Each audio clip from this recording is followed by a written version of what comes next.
Save किया था ना? मैं सिर्फ इसलिए गया था क्योंकि उसने मुझे कॉल किया, that's it. But listen तो. Save it for someone else. जिंदगी में सेव करना जरूरी है, मगर जब बात पैसों की हो, सिर्फ सेविंग से काम नहीं चलेगा। इक्विटी म्यूचुअल फंड्स में इन्वेस्ट कीजिए और अपने सेविंग्स को आगे बढ़ने का मौका दीजिए। Mutual fund investments are subject to market risks. Read all scheme-related documents carefully. It was supposed to be a dull news day, a long weekend, and October 2nd, that is Mahatma Gandhi's birth anniversary, and also not to forget Lal Bahadur Shastri's. So we thought that maybe I will take a break from Cut The Clutter today. But you know what? In India, there is no such thing as forget. I know Mark Terry wrote a book, No Full Stops in India, but there is not even a comma in India. No comma, no colon, no semicolon, no dash, no hyphen. It just carries on and on. No hyphen. In any case, that's also the hallmark of the print. No hyphen. We are unhyphenated. No left, no right. That out of the way. 2nd October. Why is it that I am working on 2nd October? Particularly recording this special episode of Cut The Clutter. That's because Bihar government, Nitish Kumar is the chief minister, he's a past master at politics. He's chosen 2nd October, the Mahatma's birth anniversary, for a doubly good reason. I will tell you the second reason in a moment. He's chosen the perfect day from his point of view to release the results of his caste census. This caste census was conducted from January onwards this year. You might have seen some headlines that this was challenged first in Patna High Court, then Patna High Court stayed it, then they cleared it, then it was challenged in Supreme Court. Now, central government also did not want to take a position against caste census, because last time an Indian leader took a position against backward caste data or backward caste reservations, that was Rajiv Gandhi. On the Mandal Commission, he put the report on back burner and he did not implement it. It's often been said, and quite correctly, that was the beginning of the Mandir versus Mandal politics. Or sometimes in a lighter way, people would even say Mandal versus Kamandal politics. I would prefer to call it Mandal versus Mandir politics. So Rajiv Gandhi lost out on that one. This time, Nitish Kumar has come out with this caste census. Congress party has moved on a great deal from Rajiv Gandhi's times. In 2011 census, the Congress party actually said, UPA government said that they were holding a caste census, but it was so flawed that they did not release the figures, or maybe everybody conspired to not release the figures. But caste census is an idea whose time has come. Now, you, depending on where you are, you might say it's a bad idea whose time has come, or maybe it's a great idea whose time has come. But the fact is that one state has now held a caste census. Nobody is rising in opposition, least of all the central government. They may not have done it. And it's a strange situation where the central government has actually pushed the can down the road, even on our national decennial census. The census which had to take place in 2021 hasn't yet taken place, and unlikely that it will take place by 2025, 2026, and then it will take more time to get the results. In that process, one state has now raced ahead and conducted its own census and declared the results. I told you there are two reasons why Nitish Kumar chose this day. The first, obviously, I mentioned to you, was that it is Mahatma Gandhi's birth anniversary. But the second reason is that tomorrow the case has to come up in the Supreme Court. From whatever I can gather, Supreme Court had not put a stay on the process. So it's not as if Bihar government is committing a contempt of court. But they've released this report. See this report, you will see the pages run on your screens as I talk. You see the pages. I will try and if I can get a soft copy by then. At this point, I don't have a soft copy, but if I do have a soft copy by then or maybe tomorrow, I'll give you a link of that also. But if you see that soft copy page after page, then this is the minutiae of various castes and their numbers. Now, first of all, let's look at what the data tells us. And then once we've done explaining the basic points in the data, the highlights in the data, I will also try and share with you some insights, some implications, ramifications, some of which I understand thanks to a really astute, very astute political editor, DK Singh. You should also watch more of his coverage and his team's coverage on this, because this is an important political event. So first look at the numbers. The numbers are the religion numbers. This census is not just about caste, because once you go to households and you ask basic data, you cannot do a caste data unless you check the religion first. So religion, Hindus are 82% in Bihar.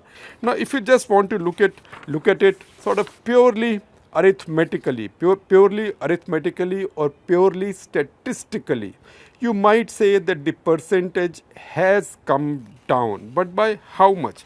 Percentage has come down by less than 1 percentage point. Less than 1 percentage point in about 11 years. 2011 to 2022. So in 2011, Hindus were 82.7%.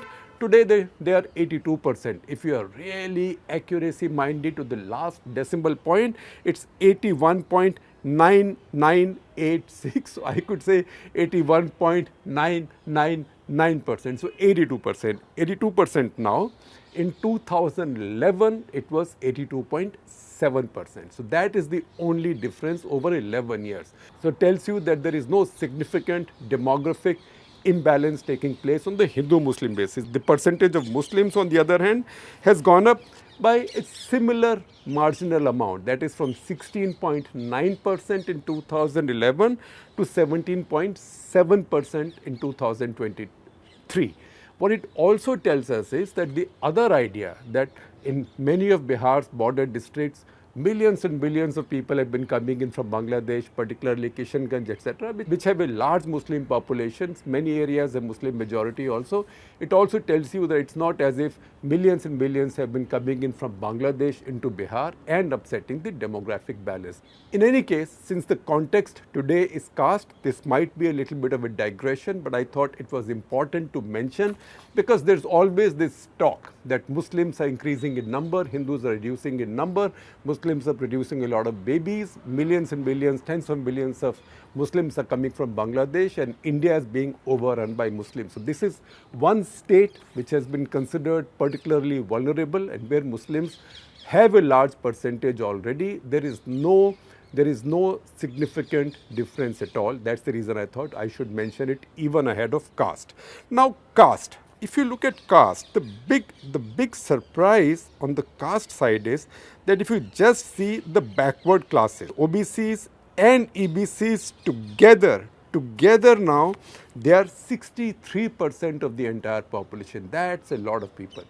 63% of the entire population. Then Muslims, as we told you, are 17.7%. So 63 plus 17.7%. Then there is scheduled castes and scheduled tribes. So scheduled castes in Bihar are about 19.6% or 2.5 crore people, and scheduled tribes are about 1.68%. If you look at all of them, then what are we left with? We are left with upper caste, that is Brahmins, Rajputs, Bhumihars and Baniyas. Some of these subcastes of Baniyas in Bihar are counted as OBCs. But if you see the upper castes in Bihar only add up to 15.5%. Or once again, if you want to look at total figures, you will see a graphic that gives you precise figures, but I will tell you approximate figures. So backward castes are about 3.5 crores. Extremely backward castes are 4.7 crores. Scheduled castes are 2.5 crores. Upper castes are 2.02 crores. Let's say 2 crores, and Muslims are 2.31 crores. That is the split. Hindus are 8.2 crores, just for the detail. And very good and very interesting data point. How many people in Bihar say they have no religion, which means people, I would say loosely, people who are atheists. Guess, it's a small number, but guess how small is the number. In a state of 13.07 crores, that is in a state of 137 million people, only 2,146 declare themselves to be atheist. Now, if you see this split, you see that 63% of Bihar's people are backward castes of one kind or the other. Then you have scheduled castes, 19%, scheduled tribes, small, say about 1.6, 1.7%. That's because most of the scheduled tribes of Bihar went off with Jharkhand. So Bihar is a small tribal population. If you add them all up, and you are left with upper castes for only about 15.5%, then you can see how this opens up our politics. And this opens up our politics in the sense that currently reservations by a Supreme Court order are limited. Reservations are limited to 50%. If your other backward castes and extremely backward castes are 63% already, and there are scheduled castes and scheduled tribes on top of that, then how can you have reservations only limited to 50%, which is then the so-called general category available to the upper castes, which is only 15%, and say the Muslims. Now, there is a flip side of the argument. We have to be fair. The flip side of the argument is that what is reserved is only available to castes and categories which have reservations. It does not stop them for also competing in the general category. So you can't say that general category is not available to them. So general category is not reserved for upper caste. So in fairness, we have to mention that. But once again, we go back to old slogans in which Kanshiram set up the campaign when he built Bahujan Samaj Party, and he also built a coalition of other caste parties around him. That was the era when Mandal versus Mandir was starting, and he said at that point, जिनकी जितनी संख्या भारी उनकी उतनी हिस्सेदारी, that you get a share of the national power and the national resources and the national spoils depending on what your numbers are. He also had that other slogan, vote हमारा राज तुम्हारा नहीं चलेगा.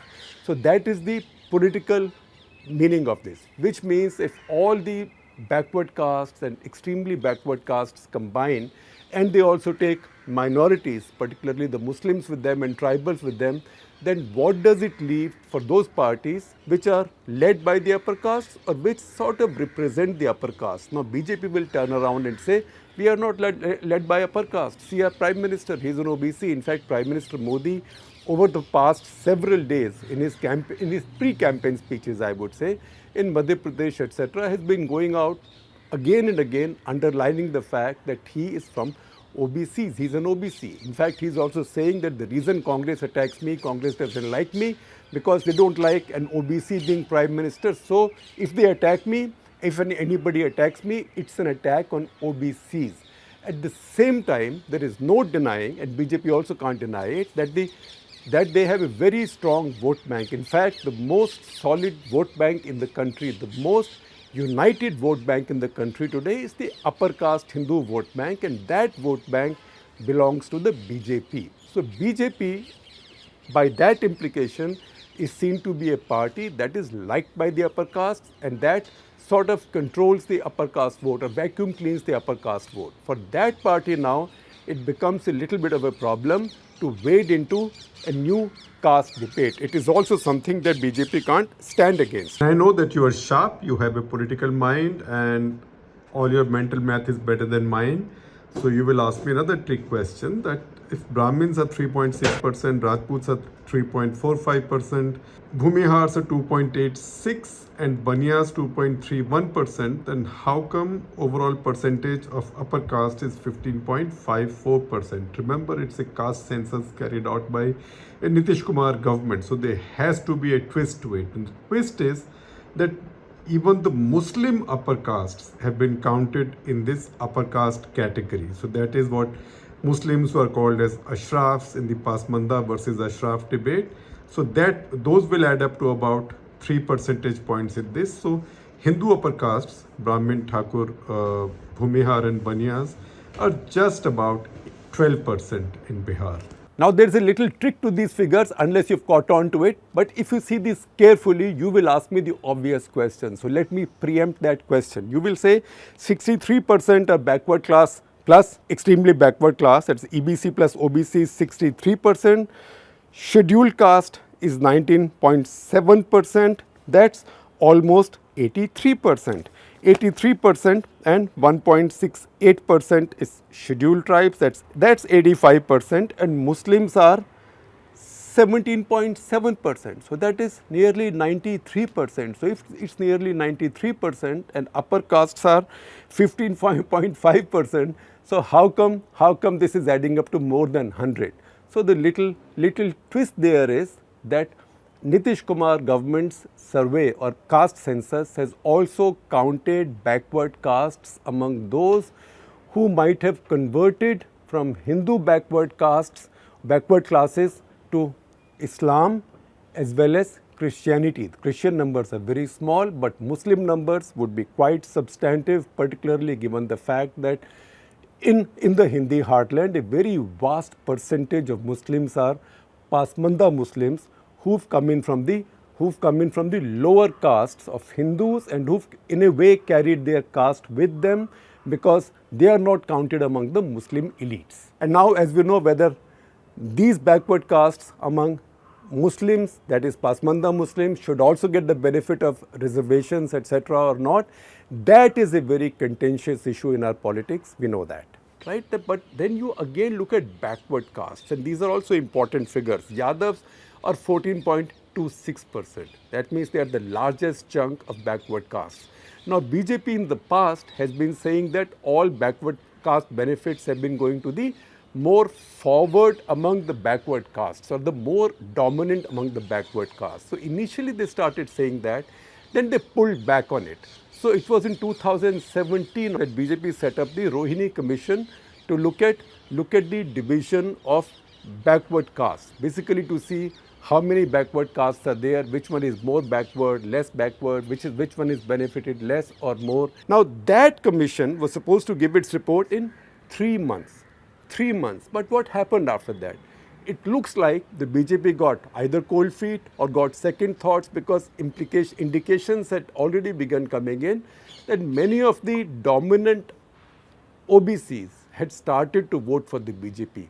That is Yadavs. There was a split in the Yadav vote, and also there were other OBCs, for example, Jats in Uttar Pradesh are an OBC. So BJP either got cold feet or second thoughts and decided to again delay this process. So that commission, which was to give its report in 3 months, then delayed it and delayed it and delayed it, got 13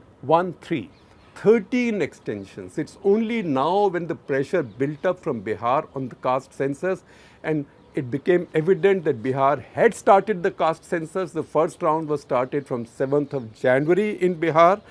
And then it became a fait accompli because 7th of January, the first phase started when the households were listed and counted and categories were drawn. And second round then started from 15th of April. So August 1, Rohini Commission finally produced its report. The government has not yet made it public, but the chances are now that this pressure has come up from this Bihar caste census report, central government will have no option but to do this. Now, what are the political implications and ramifications and insights? So, number one, so far the India Alliance, right, INDIA, the India Alliance and the Congress party under Rahul, they had been talking about caste census, but it wasn't finding any zing in the debate. This action by Nitish Kumar, a past master at this, has created that bit of excitement. So this will now become a talking point.